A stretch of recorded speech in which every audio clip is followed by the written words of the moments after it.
For 30 years, no one in Maple Hollow knew what was behind the Crawford farmhouse's locked attic door.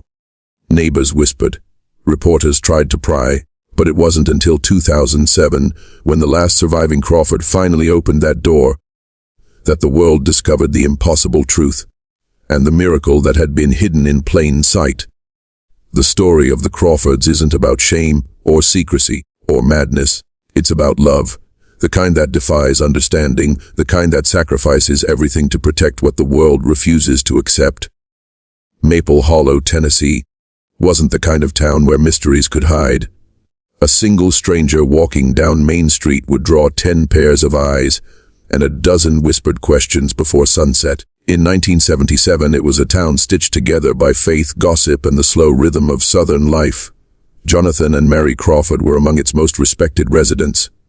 Jonathan, tall and soft-spoken, ran a small carpentry workshop near the edge of town. His hands were steady, his words few, but when he smiled, people listened. Mary, with her warm auburn hair and gentle nature, taught reading at the local elementary school. To every child she was Miss Mary. Patient, kind, the kind of woman who remembered each child's birthday and left apples on their desks. For years, they'd longed for children, but nature seemed to have turned its face away. After 7 miscarriages, the town quietly stopped asking when the Crawfords would start a family. They'd simply smile and say, someday, even when their hearts grew heavier with each passing year. Then, one Sunday morning in early 1977, Mary fainted while reading from the Book of Psalms during service. When the doctor confirmed she was pregnant and that the child was healthy, the church bells rang longer than they had in decades. The whole town celebrated. There were pies delivered to their porch, flowers, prayers written on folded paper and slipped under their door. But the joy didn't last long. By her 6th month, Mary had grown larger than any expectant mother anyone had ever seen. When the local doctor performed an ultrasound, his brow furrowed. "It looks like twins," he murmured, though even he didn't sound convinced. The machine buzzed, flickered, and failed to give clear images. It was 1977, medical equipment was limited, and so was understanding. Jonathan held Mary's hand tightly as the doctor avoided their eyes. "What aren't you saying?" Jonathan asked. "I'm saying I've never seen anything like this," the doctor admitted. "But let's not assume the worst." Mary's pregnancy became difficult. Constant nausea, sleepless nights, and strange pains that came and went in waves. Neighbors noticed her absence from church. Curtains stayed drawn. When people came by with casseroles, Jonathan would answer the door with a polite smile and say Mary was resting. Rumors began to stir. "She's hiding something." One neighbor whispered at the general store, "Or maybe she lost the baby." Another suggested, Maple Hollow didn't mean to be cruel, but curiosity and kindness rarely shared the same bed.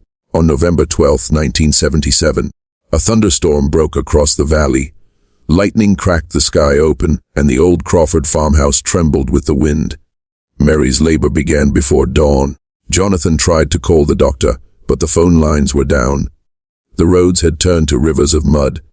Alone and terrified, he boiled water, fetched towels, and prayed harder than he'd ever prayed before. By the time the midwife, an older woman named Ruth Hensley, finally arrived, the air was thick with the smell of rain and candle wax. She'd helped deliver hundreds of babies in her lifetime, but when she pulled back the blanket and saw what lay before her, she froze. 3 tiny faces, 3 pairs of eyes, 1 body. She nearly dropped the infant, stepping backward as she gasped, "Dear Lord in heaven." Jonathan caught her arm. "Help them," he said firmly, voice breaking. "Please." The triplets' cries filled the room, soft but in perfect unison. A haunting, harmonious sound that made even Ruth's hands tremble. She whispered, "They won't live long, Jonathan. It's God's mercy if they make it through the night." But Mary refused to listen. She gathered them close, her arms trembling, tears running down her cheeks. "They'll live," she whispered fiercely. "They have to," and they did. Days turned into weeks. The girls, named Grace, Hope, and Faith, defied every expectation. They breathed together, laughed together, and when one cried, the others would gently hum as if to calm her. They were small but strong, impossibly strong.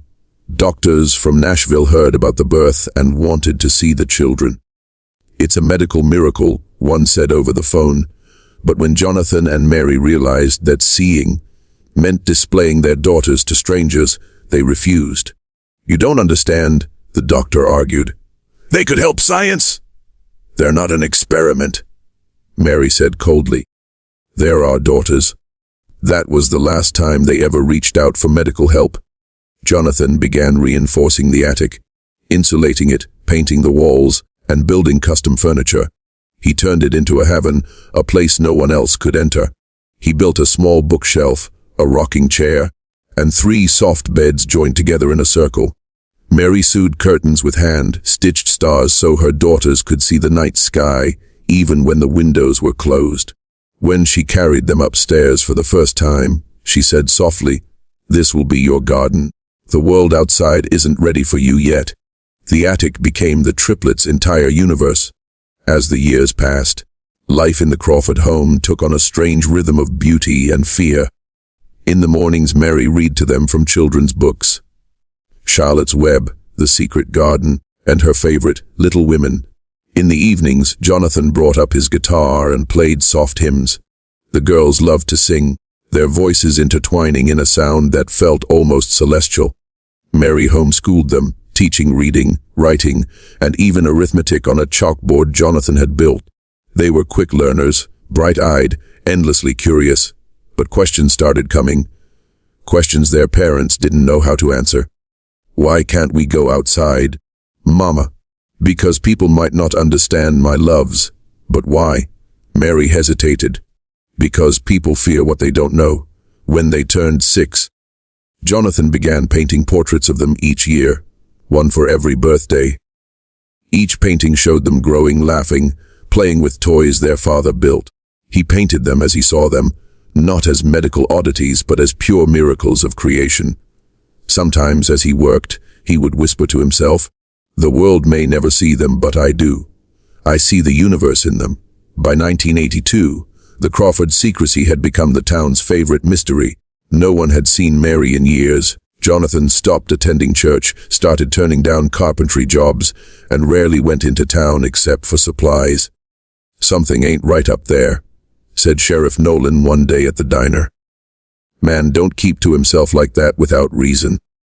The pastor frowned. "Maybe he's just grieving stillbirths. We shouldn't meddle." But meddling was Maple Hollow's second religion. A young boy named Tommy, whose family lived near the Crawfords, swore he saw 3 shadows dancing in an upstairs window. He told his mother, who told her sister, who told half the congregation by Sunday. By midsummer, the whispers had become accusations. "They're hiding something," people said. "Maybe witchcraft, maybe deformity, maybe madness." Jonathan heard it all. Sometimes he stood by the window late at night, watching the lantern lights moving along the distant road, listening to the town's murmurs drift through the valley like ghosts. He said nothing. He only tightened the locks. In the winter of 1984, Mary fell ill. It began with a cough, faint, dry, and harmless. But it grew into something deeper, harsher. Pneumonia. Jonathan begged her to let him take her to the hospital, but she refused. "If they see the girls, they'll take them from us," she whispered. "I can't let that happen." "Promise me?" He promised. Days turned into weeks. The fever didn't break. The girls stayed by her bedside, brushing her hair, reading aloud, and singing her favorite hymns. Their shared arms trembled as they turned the pages. They didn't understand death, not yet. Jonathan couldn't stand it. In desperation, he rode through the storm to find help and returned with a young nurse from Nashville named Anna Whitmore, a woman he'd once built furniture for. He begged her to keep his secret. When Anna stepped into the attic and saw the triplets for the first time, she stopped dead in her tracks. Her hand went to her mouth. "My God," she whispered. "They're alive. They're my daughters," Jonathan said, his voice cracking. "Please, help their mother." Anna knelt beside Mary, tears glinting in her eyes as she took in the sight of the 3 girls. Not grotesque, but radiant. They watched her quietly, clutching each other's hands. "Don't be afraid," Anna said softly. "I'm here to help." She stayed through the night, administering medicine, tending to Mary's fever and singing hymns with the triplets. But as dawn broke, Mary's breathing slowed. She looked at her daughters one last time, smiled weakly, and whispered, "Promise me you'll never let them feel like a curse." And then she was gone. The house was silent for 3 days. When love becomes a secret, it begins to suffocate. And for the Crawfords, 30 years of love meant 30 years of silence, until silence could no longer hold. Winter 1985 left the Crawford farmhouse shrouded in more than snow. Mary was gone, buried under the sycamore tree she had loved so much, the one Jonathan had planted when they married. Her grave was marked only by a wooden cross carved with a trembling hand. The world outside continued as if nothing had happened. Cars passed the dirt road, church bells rang on Sundays, and the people of Maple Hollow whispered the same questions that had haunted the town for years. But inside that lonely farmhouse, time stopped. Jonathan tried to carry on. Each morning he rose before dawn, lit the stove, and climbed the narrow attic stairs with a tray of food. The triplets, Grace, Hope, and Faith, sat together, eyes red from crying. They were 8 years old, though their faces still held the innocent softness of children untouched by the world. "Is Mama with God now?" Hope asked. Jonathan nodded, voice barely above a whisper. "She is. Will we see her again?" Grace pressed. "One day," he said, "when the world is kinder." But the truth was, Jonathan didn't believe he'd ever see that kindness. He feared it, feared the eyes of a world that couldn't look at his daughters without recoiling. As the years rolled forward, the Crawford farmhouse began to decay. Paint peeled, roof shingles curled, and weeds swallowed the path to the porch. People stopped visiting entirely. The postman left letters at the gate, and when Jonathan came to collect them, he would nod politely but never linger. Children in town grew up telling ghost stories about the attic girls. They said strange music drifted from the windows at night. Some swore the lights flickered on their own. A few dared each other to approach the property, but none made it past the broken fence. Inside, life went on in hushed harmony. Jonathan homeschooled his daughters, using the same chalkboard Mary had once used. He built a small pulley system so they could draw up groceries without being seen. Every corner of the attic became a world of its own, a library of old books, a makeshift art corner with paints and brushes, and a window where they could watch the seasons change. Jonathan once asked them, "What do you dream of?" Grace answered first, "I want to see the ocean." Hope smiled shyly. "I want to paint it." Faith, quiet as ever, whispered, "I just want to walk outside without hiding." Jonathan looked at them for a long time, heartbreaking. "Maybe one day," he said softly. "Maybe when the world deserves you." By 1988, the triplets were 11, bright, compassionate, and curious beyond measure. But isolation had begun to weigh heavily. They knew no one but their father. Their only glimpse of the outside world came through books, radio, and the occasional flicker of television static Jonathan allowed them to watch when he thought it was safe. Their voices had become their joy. They sang together for hours, hymns, nursery rhymes, even melodies they invented themselves. Their harmony was flawless, otherworldly. Sometimes, Jonathan would stop his carpentry just to listen. But joy, even hidden joy, cannot stay unchallenged. One evening, as the summer sun sank below the hills, Jonathan noticed movement by the edge of the property. A figure. A teenage boy from town had wandered close, drawn by the haunting sound of singing. Jonathan stepped onto the porch and called out sharply, "You there! Get off my land!" The boy froze, wide-eyed. "Sir, I just heard." "Leave," Jonathan barked. His voice, once gentle, cracked like thunder. The next morning, whispers began again in Maple Hollow. "Old Crawford's gone mad. Keeps voices up there, he does." Jonathan knew the danger. That night, he boarded up the attic window. Years passed like water dripping from a leaky roof. Slow, steady, eroding everything it touched. By 1992, Jonathan's health was fading. His hair had turned white, and his hands shook as he carved wood. But his love remained fierce.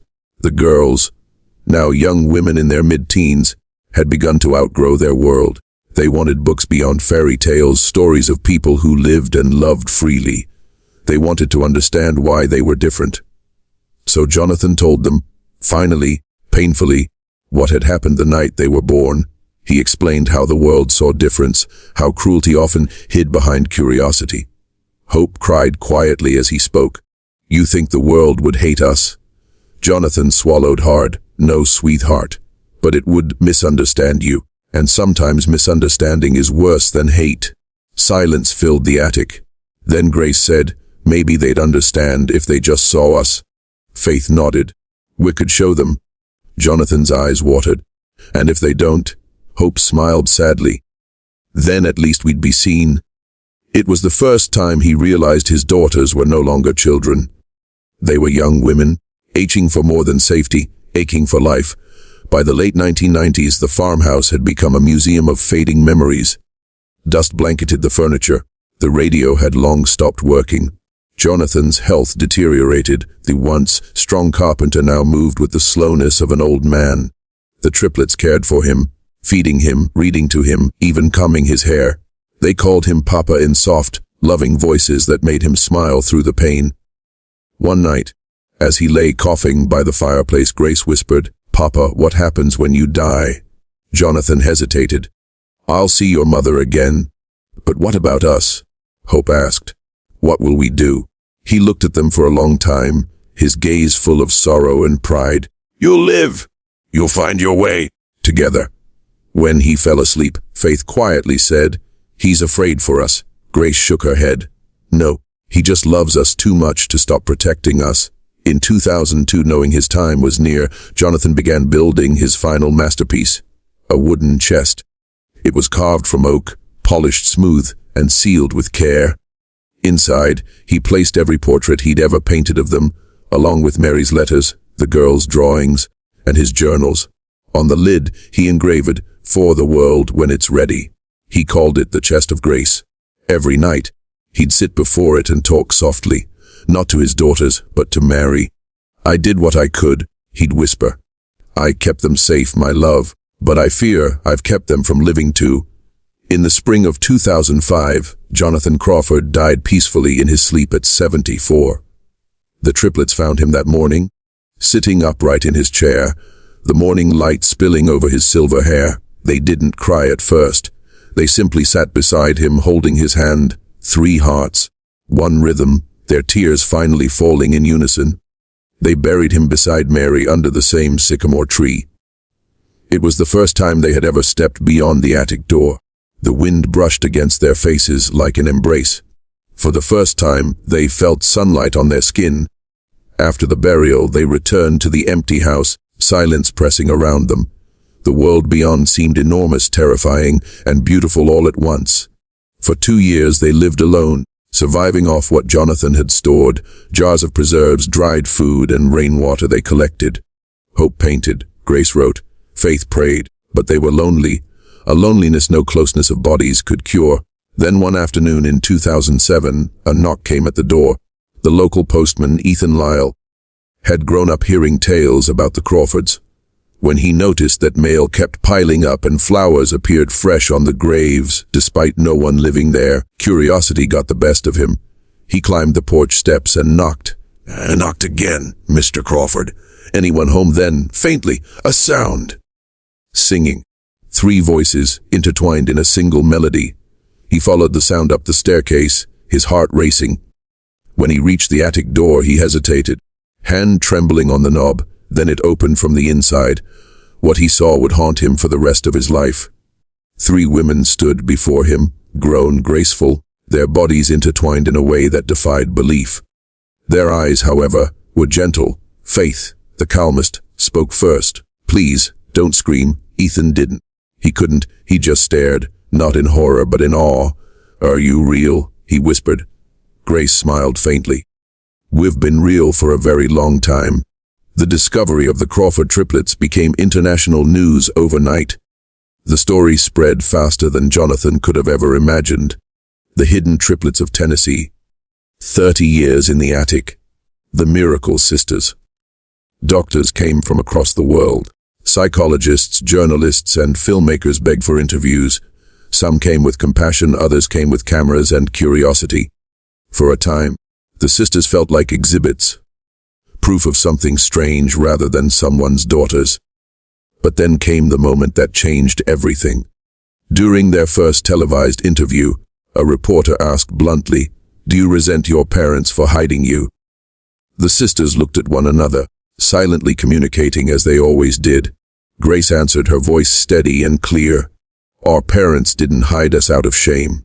They hid us out of love. They knew the world wouldn't understand, but now we want to help it try." Hope added softly, "We were never trapped. We were cherished." Faith finished, "And that's what saved us." That interview silenced the critics. It shifted the story from one of pity to one of profound love. In the following years, the triplets used their fame not for spectacle, but for purpose. They turned the attic into an art and music studio. Hope's paintings began to sell. Grace published a memoir titled 3 Hearts, 1 Soul. Faith started an organization that supported families with children born different. When asked why they never sought separation surgery, they always said the same thing: "We were born this way." Not as punishment, but as proof that love can bind what the world thinks must be broken. In 2009, they held an exhibition called The Hidden Miracle, displaying Jonathan's portraits and Mary's teaching materials. Thousands attended. At the center of the gallery stood the oak chest, opened for the world to see. Inside it lay a note, written in Jonathan's faded hand: "If you are reading this, it means love outlived fear." In their later interviews, the sisters often returned to one memory: the night their mother died. They remembered her whispering, "Promise me they'll never feel like a curse." Grace once said, tears in her eyes, "We kept that promise. We became her blessing instead." The world, once fearful, began to see them differently. Medical schools studied their anatomy, artists studied their unity, philosophers studied their resilience. But to the sisters, they were never miracles to be dissected. They were daughters who had been loved enough to survive. Today, the Crawford farmhouse still stands. Weathered but strong, its windows open to the Tennessee sky. Inside, the attic has been transformed into a place of quiet reflection. Not a prison, but a sanctuary. Visitors sometimes claim that if you stand beneath the old sycamore tree at dusk, you can still hear music from the attic. 3 voices, perfectly in tune, echoing through time. Their song is not one of sorrow, but of love. A love that hid for 30 years, and still managed to bloom. The Crawford family's story isn't one of tragedy. It's a story about what love is willing to sacrifice to protect innocence, and what courage it takes to show the world your truth after a lifetime in hiding. They taught us that being different isn't a curse. It's a reminder of how extraordinary life can be. And sometimes, the greatest miracles are not those that defy science, but those that survive fear. For 30 years, the Crawfords kept a miracle in the shadows, not because they were afraid of the world, but because they loved their children more than the world could ever understand. Today, the triplets live as artists and advocates, reminding us that difference is not a defect. It's a reflection of creation's wild beauty, the kind that doesn't fit in a box, but shines best when finally seen. And if you ever pass through Maple Hollow, look up at the old Crawford farmhouse. You might just hear music drifting from the attic, the sound of 3 hearts still beating as one.